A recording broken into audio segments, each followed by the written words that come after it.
Good afternoon. It is my pleasure to participate today.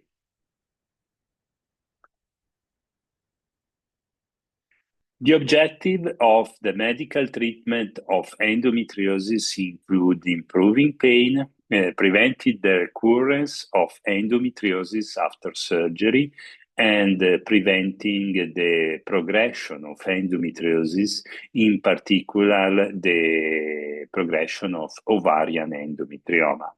However, medical treatment may also have other objectives. Apparently, there is no evidence that medical treatment can improve spontaneous fertility. It may have some role in improving the success of IVF in infertile women. It may have a role in preventing the progression of endometriosis in adolescents with early onset disease, and also medical treatment may counteract the increased risk of ovarian cancer observed in patients with endometriosis.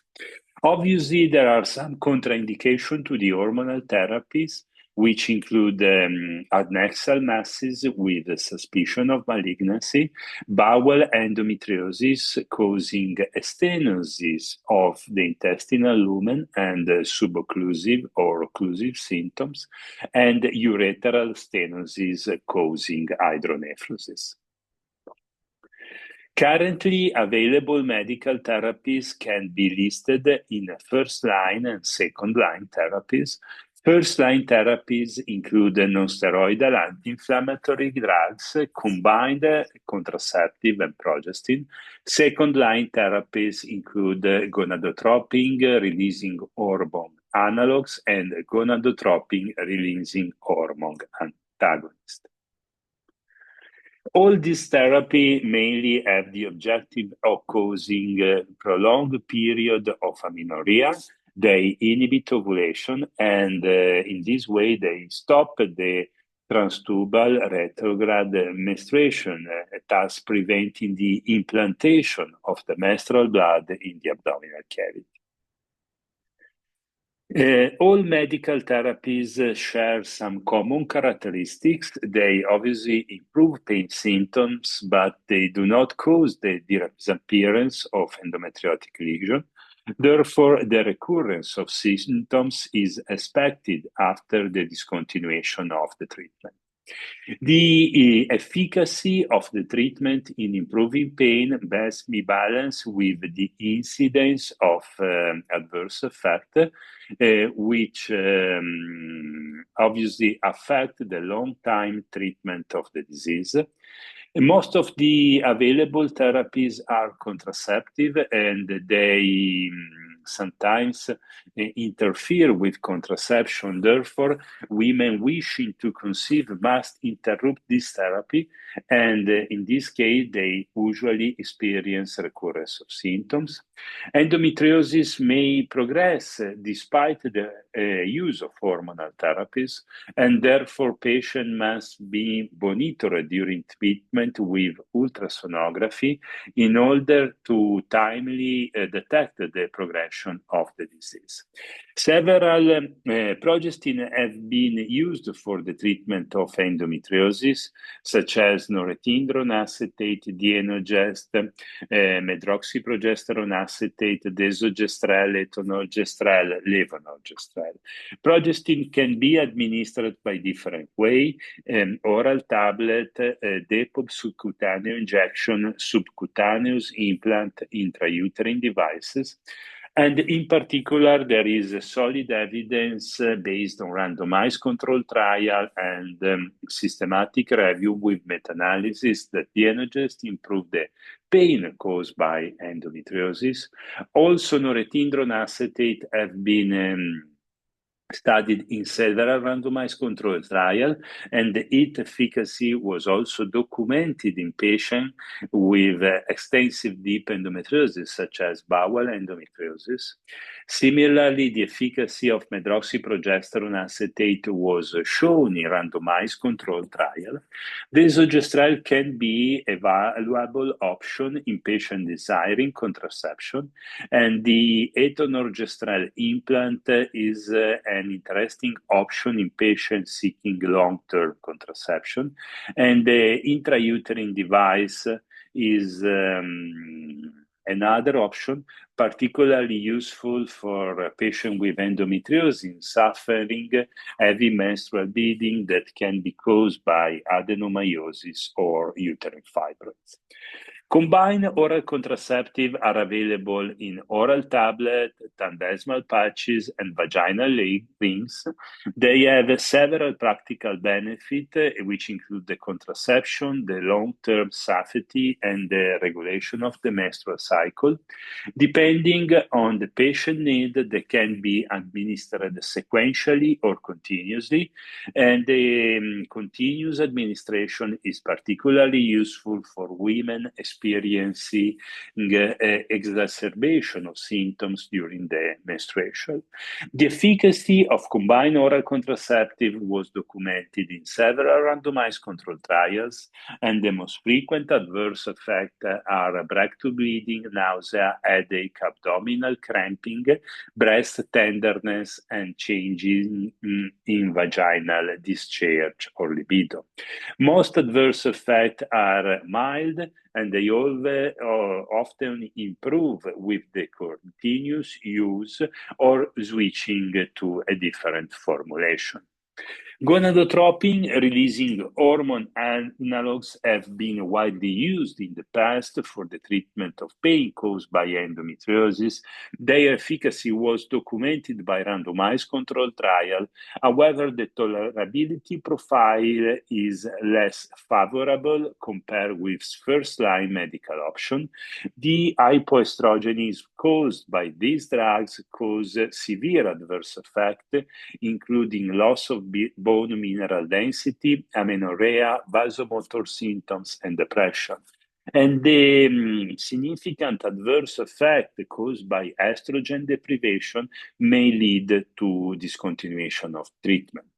GnRH analog in particular may cause a decrease in bone mineral loss of approximately 2-6% after a 3-month therapy, with lumbar spine and femoral neck regions being particularly affected.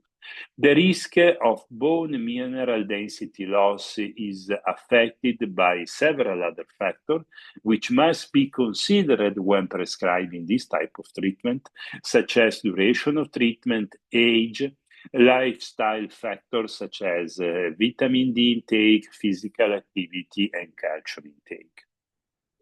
Obviously, I will not discuss the antagonists that have been previously examined by Christian. However, I want to point out that we are missing the most interesting comparison, the comparison with first-line therapies, combined oral contraceptive or progestin.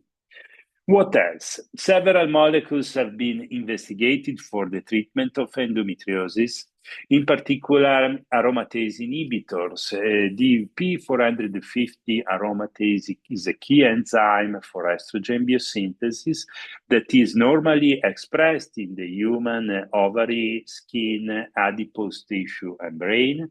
The aromatase activity is normally not detectable in the endometrium. However, it is aberrantly expressed by endometriosis, and it is stimulated by prostaglandin E2. The aromatase locally produce estrogen, which induce the prostaglandin E2, and this establish a positive feedback cycle. In addition, patients with endometriosis have a deficient expression of the 17-beta hydroxysteroid, the hydrogenase type 2, which impairs the inactivation of estradiol to estrone. And this molecular aberration collectively promote the accumulation of increasing quantity of estradiol in endometriotic tissue. Two type 2 non-steroidal aromatase inhibitors, anastrozole and letrozole, have been widely tested for the treatment of endometriosis.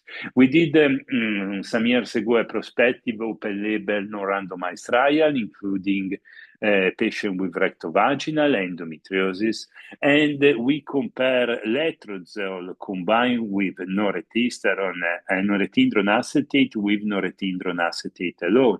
And we documented that the combined treatment was more efficacious in improving chronic pelvic pain and deep dyspareunia. However, after the discontinuation of treatment, we observed a similar recurrence of symptoms in both patients treated with the combined treatment or with norethindrone acetate alone. And at 6-month follow-up, there was no significant difference in the intensity of pain in the two study groups.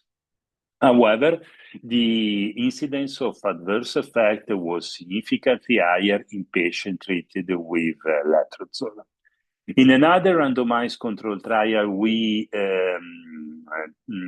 treated patients with endometriosis with letrozole combined with norethindrone acetate or letrozole combined with triptorelin, and the treatment with letrozole and triptorelin caused a significant discontinuation of treatment because of the high incidence of adverse effect, in particular arthralgia and myalgia.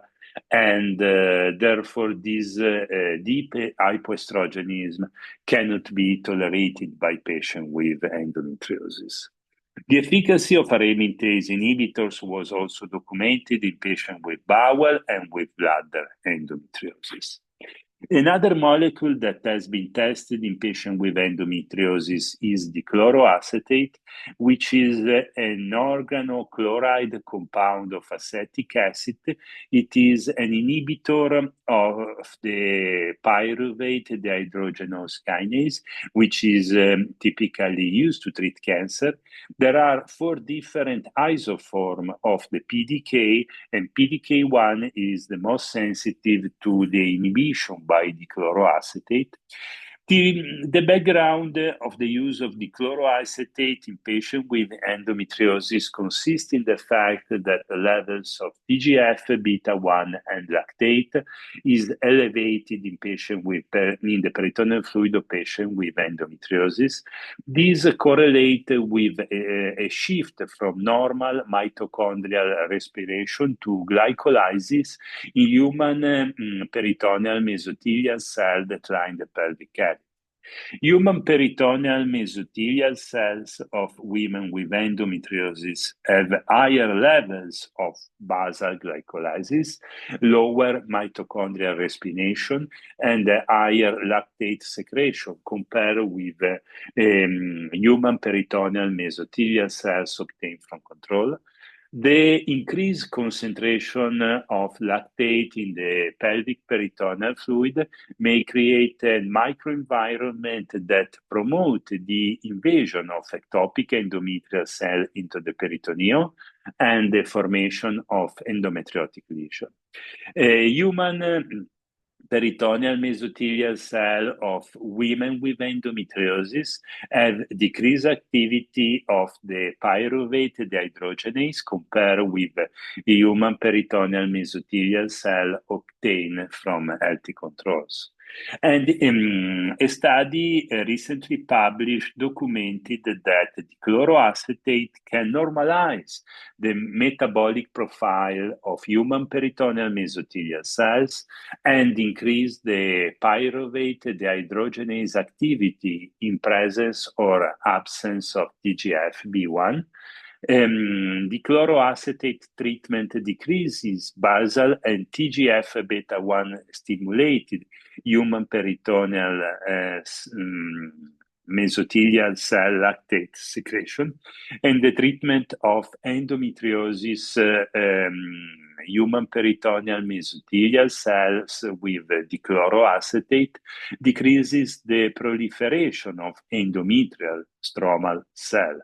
Finally, in the mouse model of endometriosis, treatment with dichloroacetate for 7 days decrease the concentration of lactate in the peritoneal fluid and the size of endometriotic lesion.